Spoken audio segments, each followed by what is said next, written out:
Hello, हाँ जी, नमस्कार। मेरा नाम है संदीप चौहान। आप देख रहे हैं चौहान यूके वाइब्स। तो भाई काफ़ी सारे लोग ये चीज़ सोच रहे होंगे कि मैं आज ये यूनिफॉर्म पहन के क्यों वीडियो बना रहा हूँ, क्योंकि मैं इस यूनिफॉर्म की वैल्यू आप सभी लोगों को बताना चाहता हूँ जिन लोगों को इस यूनिफॉर्म की वैल्यू नहीं पता है। इस यूनिफॉर्म के पीछे चाहे कोई भी खड़ा हो, चाहे वो स्टाफ नर्स हो, चाहे डॉक्टर हो, चाहे मेल हो या फीमेल हो, हम लोगों का एक ही मोटिव होता है, हमारा पेशेंट सेंटर्ड केयर। हम लोग अपने पेशेंट को केयर देना चाहते हैं। बट काफ़ी सारे लोगों को इस यूनिफॉर्म की वैल्यू नहीं पता है। पता चलती है, ऐसी बात नहीं है कि इस यूनिफॉर्म की वैल्यू पता नहीं चलती है।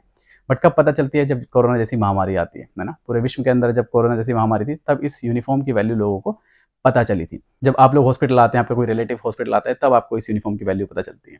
तब तो आप लोग ये चीज़ बोलते हो कि भाई जो जो डॉक्टर्स हैं, जो नर्सेज हैं, वो भगवान का रूप होती हैं, भगवान होते हैं ना।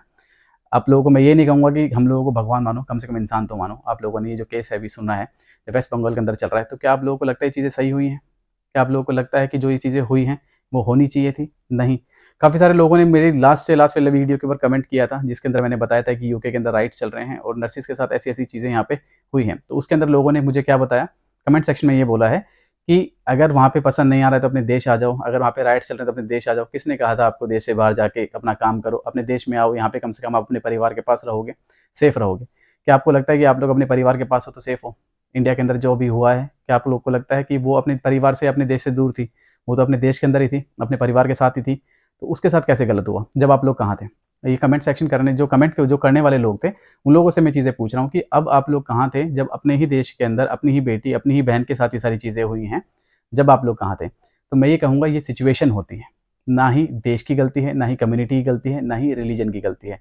और बीइंग अ मेडिकोस, हम लोग चाहे वो स्टाफ नर्स हो, चाहे वो डॉक्टर्स हों, हम लोग ये चीज़ें नहीं देखते हैं कि हमारा जो पेशेंट आ रहा है, वो चाहे किसी भी रिलीजन से हो, किसी भी कास्ट से हो, किसी भी जेंडर से हो, किसी भी रेस से हो, किसी भी कम्युनिटी से हो। हमारा जो मेन मोटिव होता है वो हमारा होता है पेशेंट की केयर करना, ना कि उसको डिस्क्रिमिनेट करना इन सब चीज़ों को लेके। तो जैसे कि आप सभी को इस चीज़ के बारे में पता होगा कि इंडिया के अंदर नीट क्लियर करना कितना मुश्किल होता है। जब एक बच्चा अपना बचपन से सपना देखता है कि मुझे बड़ा होकर डॉक्टर बनना है, जो भी बच्ची सपना देखती है कि मुझे बड़ी होकर डॉक्टर बनना है, तो जब वो अपनी नीट की प्रिपरेशन करती है, नीट की प्रिपरेशन आप सभी को इस चीज़ के बारे में पता है कि ईज़ी नहीं होती है। जो कॉम्पिटिशन है वो ईज़ी नहीं होता है। वो बच्चा जब अपनी नीट की प्रिपरेशन करके, इतनी मेहनत करके, अपना एग्ज़ाम क्लियर करके गवर्नमेंट कॉलेज के अंदर जब अपना सिलेक्शन लेता है और वहाँ पे अपनी 5.5 साल की पढ़ाई करता है, और जो पढ़ाई है 5.5 साल की, वो नेवर एंडिंग है। वो इतनी आसान नहीं होती। आप लोगों को सुनने में आसान लगता होगा, आप लोगों को लगता होगा कि नीट क्लियर कर लिया तो हमारी स्ट्रगल खत्म। नहीं, असली स्ट्रगल नीट खत्म होने के बाद होता है, जो 5.5 साल की पढ़ाई होती है। उसके बाद भी अगर हम देखें तो एमबीबीएस वालों की सैलरी क्या होती है? जो इंडिया के अंदर जो सैलरी है एमबीबीएस वालों की, वो बहुत कम है। अगर हम लोग कंपेयर करें, अगर हम लोग फॉरेन कंट्री से कंपेयर करते हैं तो बहुत ज़्यादा कम है ना। उसके बाद जब वो बच्चा अपनी पीजी की तैयारी करता है, नीट एग्जाम दोबारा से क्लियर करता है अपनी पीजी के लिए, और फिर पीजी के अंदर एडमिशन लेता है और एज ए रेजिडेंट वो काम करता है। जब अपने रेजिडेंट काम करता है, 36 घंटे की उसने अपनी ड्यूटी करी है, और जैसे ही वो अपने स्टाफ रूम में सोने के लिए जाते हैं तो उनके साथ ऐसा काम होता है। तो आप लोगों को इस चीज़ के बारे में पता होगा जो मैं बात कर रहा हूँ। मैं यहाँ पे बात कर रहा हूँ जो वेस्ट बंगाल के अंदर जो फिलहाल जो केस हुआ है, आरजीकर मेडिकल कॉलेज के अंदर वेस्ट बंगाल। तो वहाँ पे जो केस हुआ है कि एक रेजिडेंट के साथ वहाँ पे ब्रूटली रेप हुआ है, और खाली रेप ही नहीं, उनका मर्डर भी वहाँ पे हो गया है ना। और जो इनिशियली जो चीज़ें बताई गई थी, जो जो भी जांच कमेटियाँ थी जो ये चीज़ें बता रहे थे, उन वो लोग इसको अभी सुसाइड का नाम दे रहे थे। इतने सारे एविडेंसेस होने के बाद भी अगर वो लोग ये कहते हैं कि ये सुसाइड है, तो ये सुसाइड नहीं है। आप सभी को इस चीज़ के बारे में पता है। जब दबाव दिया गया तो इस चीज़ के बारे में पता चला, इन्वेस्टिगेशंस हुई तो इस चीज़ के बारे में पता चला कि ये सुसाइड नहीं, ये रेप है, ये सुसाइड नहीं, ये मर्डर है ना। तो मैं ये कहूँगा कि जो भी लोग ये वाली यूनिफॉर्म पहनते हैं, कम से कम आप लोग उनकी इज्जत करो, क्योंकि वो कहीं ना कहीं आपकी और आपकी जो फैमिली है, आपके जो रिलेटिव्स हैं, उनकी जान बचाते हैं ना। आप लोग जब हॉस्पिटल आते हो तो आप लोग एक आस लेके हॉस्पिटल में आते हो। अगर आपके सामने कोई स्टाफ नर्स खड़ा है, आपके सामने कोई डॉक्टर खड़ा है, तो प्लीज़ मेक श्योर आप लोग उसकी इज्जत करें। हमें हमें ये नहीं पता है कि कौन कल्प्रिट है और कौन विक्टिम है ना। हमारे में से ही निकल के कोई कल्प्रिट बनता है और हमारे में से निकल के ही कोई विक्टिम बनता है ना।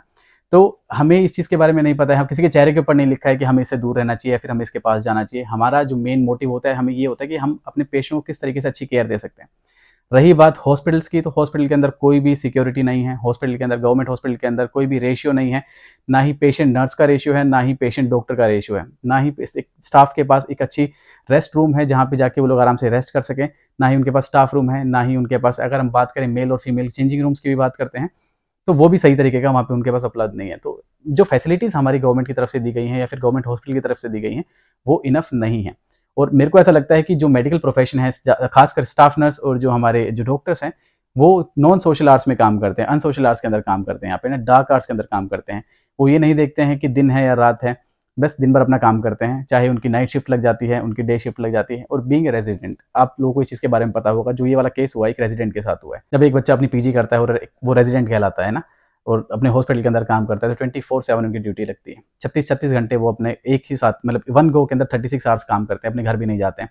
तो काफ़ी सारे लोग ये सोचते होंगे कि भाई क्यों नहीं जाते हैं अपने घर, हम लोग भी तो जाते हैं, 9 to 5 जॉब करते हैं, घर जाते हैं। नहीं, आप लोगों की जो लाइफ है वो और जो मेडिकोस की लाइफ है वो कभी भी सेम नहीं है। आप लोग नॉन सोशल आर्ट्स के अंदर अगर काम नहीं करते हैं, काफ़ी सारे ऐसे प्रोफेशन है जो करते हैं, मैं सबके लिए नहीं बोल रहा हूँ, बट जो लोग नॉन सोशल आर्ट्स के अंदर काम करते हैं उनसे एक बार उनका स्ट्रगल पूछना। जो नाइट शिफ्ट करते हैं, डे शिफ्ट करते हैं, वो ये नहीं देखते हैं कि दिन है या रात है, वो खाली अपनी पेशेंट केयर करते हैं ना।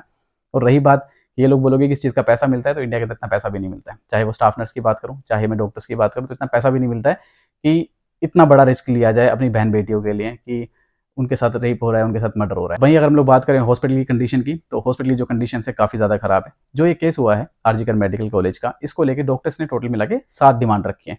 और मैं भी ये चाहूँगा कि चाहे आप स्टाफ नर्स हो, चाहे आप लोग डॉक्टर्स हो, चाहे आप किसी भी मेडिकल प्रोफेशन से आप लोग रिलेट करते हो, तो प्लीज़ मेक श्योर कि आप लोग इस 7 डिमांड के लिए आप लोग भी मांग करें। और ये डॉक्टर्स को ये वाली जो डिमांड है ये इनको मिलनी चाहिए, क्योंकि कहीं न कहीं जो जस्टिस है वो नहीं हो पा रहा है। तो आप लोग भी इस जस्टिस के लिए जो 7 डिमांड है इसके लिए आप लोग प्लीज़ मेक श्योर कि आप लोग भी अपना सपोर्ट दिखाएँ, और हो सके तो इस वाली वीडियो को भी आप लोग शेयर करें, ताकि उन लोगों को भी पता चले कि डॉक्टर्स ने 7 डिमांड क्या-क्या रखी हैं और उनकी जो डिमांड्स हैं वहाँ पे फुलफिल होनी चाहिए।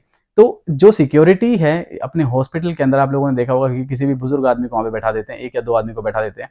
जो अटेंडेंट्स हैं, जो रिलेटिव्स हैं, वो कभी भी किसी भी समय वार्ड के अंदर आते हैं, जाते हैं, कोई सिक्योरिटी नहीं है, कोई कुछ भी नहीं है। और सबसे बड़ी चीज़ तो ये है, जो पीएचसी, सीएचसी, जहाँ पे मतलब गाँव के अंदर जो पीएचसी, सीएचसी है, वहाँ पे एक स्टाफ नर्स को डाल दिया जाता है, जिसको हम लोग सीनियर हेल्थ केयर ऑफिसर बोलते हैं। तो आप लोगों को क्या लगता है कि जब कोई बच्चा, जो ये अभी रेप हुआ है, ये मतलब एक हॉस्पिटल के अंदर हुआ है, इतने बड़े हॉस्पिटल के अंदर हुआ है, तो आप लोगों को क्या लगता है कि जो पीएचसी, सीएचसी हैं, जो सीएचओ जो लोग काम कर रहे हैं, एज जो नर्स हैं, जो सीएचओ काम कर रहे हैं, तो क्या वो लोग सेफ हैं वहाँ पे? जो गाँव के अंदर काम कर रहे हैं, जहाँ पे उनको कोई नहीं जानता है, वो किसी भी गाँव में जाके वहाँ पे काम करते हैं, तो बिल्कुल भी सेफ्टी नहीं है, गवर्नमेंट की तरफ से कोई भी सेफ्टी नहीं है। कम से कम जो हॉस्पिटल्स हैं उसके अंदर सीसीटीवी कैमरास अच्छे होने चाहिए, अच्छे सिक्योरिटी गार्ड्स होने चाहिए। जैसे कि फॉरेन कंट्री की मैं बात करता हूँ, तो हमारा जो हॉस्पिटल है, जहाँ पे मैं काम करता हूँ, वहाँ पे काफ़ी अच्छी सिक्योरिटीज़ हैं, और मतलब लगता है कि ये सिक्योरिटी गार्ड हैं। अपने देश के अंदर अगर हम लोग किसी सिक्योरिटी गार्ड को देखते हैं, तो देख के भी नहीं लगता कि ये लोग सिक्योरिटी गार्ड हैं, है ना? तो ये जो सेफ्टी इश्यूज़ हैं, ये हमेशा से अपने देश में रहे हैं, और अब किसी को खराब लगे कि मैं अपने देश के बारे में बोल रहा हूँ, पर जो है सो है, जो फैक्ट है सो है। जो चीज़ें हैं ये रियलिटी बेस्ड है ना? ना ही अच्छा स्टाफ रूम है, ना ही हम लोग टॉयलेट्स की बात करें तो स्टाफ के लिए कोई अच्छा टॉयलेट है, ना ही वहाँ पे ऐसी फैसिलिटीज़ हैं कि डॉक्टर अपनी ड्यूटी खत्म करने के बाद वहाँ पे जाके रेस्ट कर सके, ना ही वहाँ पे 2 स्टाफ रूम है जिसके अंदर मेडिकल जो डॉक्टर्स हैं वो मेल और फीमेल डॉक्टर्स हैं, वो सेम ही स्टाफ रूम शेयर करते हैं रेस्ट के लिए, है ना? जो वहाँ पे बेड अवेलेबल होते हैं, जो बेडशीट अवेलेबल होती है, हम लोग पेशेंट की बेडशीट वहाँ पे यूज़ करते हैं। जो वहाँ पे बेड होते हैं वो कौन से वाले बेड होते हैं? जो पेशेंट के जो बेड खराब हो गए होते हैं वो स्टाफ रूम में वहाँ पे डाल दिए जाते हैं। तो वही बेडशीट जो पेशेंट यूज़ करता है वही यूज़ करते हैं, वही बेड जो पेशेंट यूज़ करता है वही यूज़ करते हैं। तो मेरी भी ये मांगे रहेंगी, जो 7 मांगे डॉक्टर्स ने रखी हैं, तो वही चीज़ें मैं आप लोगों के सामने यहाँ पे रखना चाहूँगा। तो जो सबसे पहले मांग रखी है डॉक्टर्स ने, इस केस के अंदर प्रॉपर इन्वेस्टिगेशन होनी चाहिए, कोई भी पॉलिटिकल इशू नहीं आना चाहिए, कोई बायसनेस नहीं होनी चाहिए। जो एक्सटर्नल कमिटीज़ हैं वो इसके ऊपर ज़रूर ध्यान दें, और जो इसका जो प्रॉपर इन्वेस्टिगेशन है वो यहाँ पे की जाए, है ना? दूसरी मांग है डॉक्टर्स की तरफ से, वो है कि जो भी अक्यूज्ड है उसको जल्दी से जल्दी पनिशमेंट मिले, जो वो जिस पनिशमेंट का वो हकदार है, जितनी ब्रूटल उसने जो काम किया है उसके हिसाब से उसको पनिशमेंट ज़रूर मिले, और जितना जल्दी हो सके उतना जल्दी मिले। जो तीसरी डिमांड है उन लोगों की वो ये है, ये मैं ये नहीं कहूँगा कि उन लोगों की डिमांड है, ये हम सभी लोगों की डिमांड है, स्टाफ नर्स की भी डिमांड है, जितने भी मेडिकल प्रोफेशन वाले हैं सभी की डिमांड है कि स्टाफ जब काम करता है वहाँ पे, तो जो वहाँ पे सीसीटीवी कैमरास की जो कमी है, तो मेक श्योर कि जो स्टाफ रूम है, जो वार्ड है, उन सब के बाहर एक अच्छा सीसीटीवी कैमरा होना चाहिए। जब तक ये टेंडर पास नहीं होता है तब तक जो रेजिडेंट डॉक्टर्स हैं वो वहाँ पे काम नहीं करेंगे नॉन सोशल आर्ट्स के अंदर, जैसे कि नाइट शिफ्ट है वो वहाँ पे नहीं करेंगे, क्योंकि वो सेफ नहीं है। हमें नहीं पता कि कौन किस मंशा से आ रहा है ना हॉस्पिटल के अंदर, तो जब तक सीसीटीवी कैमरा नहीं लगेंगे तब तक रेजिडेंट्स है वो लोग वहाँ पे काम नहीं करेंगे। डॉक्टर्स की चौथी डिमांड है वो ये है कि हर हॉस्पिटल के अंदर, हर वार्ड के अंदर एक फीमेल का स्टाफ रूम होना चाहिए। जैसे कि मैंने आप लोगों को बताया, जो मेल एंड फीमेल जो डॉक्टर्स हैं वो सेम ही स्टाफ रूम वहाँ पे शेयर करते हैं। पांचवी डिमांड है वो ये है कि हर हॉस्पिटल के अंदर, हर वार्ड के अंदर, हर वार्ड के बाहर एक अच्छा सिक्योरिटी गार्ड बैठना होना चाहिए। मैं ये कहूँगा कि अगर आप सिक्योरिटी गार्ड ले रहे हो तो कम से कम वो सिक्योरिटी गार्ड जैसा तो लगे, है कि नहीं? तो हर वार्ड के बाहर एक अच्छा सिक्योरिटी गार्ड होना चाहिए। जो छठी डिमांड है डॉक्टर्स की वो ये है कि हर टर्शरी हॉस्पिटल के अंदर एक छोटी सी पुलिस चौकी होनी चाहिए, जिसके अंदर 2 अच्छे पुलिस ऑफिसर्स वहाँ पे तैनात रहें। क्योंकि देखो, ये जो हॉस्पिटल्स होते हैं काफ़ी ज़्यादा बड़े होते हैं, इसके अंदर जो पेशेंट्स आते हैं, हज़ारों की संख्या में यहाँ पे पेशेंट आते हैं जो अपनी केयर सीक करते हैं। गवर्नमेंट हॉस्पिटल है, ना प्रॉपर फैसिलिटीज़ हैं, तो ये मांग एकदम सही है कि कम से कम स्टाफ की सेफ्टी के लिए वहाँ पे एक छोटी सी पुलिस चौकी हो, जिसके अंदर कम से कम 2 पुलिस ऑफिसर वहाँ पे हमेशा तैनात रहें, ताकि जो स्टाफ की सेफ्टी है वो हमेशा वहाँ पे बरकरार रहे। जो लास्ट और आखिरी डिमांड है डॉक्टर्स की वो ये है कि जो रेजिडेंट हैं उनके जो नंबर्स हैं उनको इंक्रीज़ किया जाए, और जो उनके सोशल आवर्स है, अनसोशल आवर्स है, जो उनके वर्किंग आवर्स हैं उसको डिफाइन किया जाए सही तरीके से। क्योंकि जब भी कोई रेजिडेंट वहाँ पे काम करता है उसके अंदर कोई लिमिट नहीं है, वो 12-12 घंटे, 36-36 घंटे, 24-24 घंटे वहाँ पे हॉस्पिटल के अंदर लगे रहते हैं, वहीं पे सोते हैं, वहीं पे खाते हैं, वहीं पे काम करते हैं। पोस्ट ग्रेजुएशन कर रहे हैं वो उसका पार्ट है ना, तो कम से कम जो उनके वर्किंग आवर्स हैं, जो उनके हॉस्पिटल में जो आवर्स हैं, अगर वो वेल डिफाइंड रहेंगे तो उनके लिए काफ़ी ज़्यादा हेल्प होगी इस चीज़ के लिए, है ना।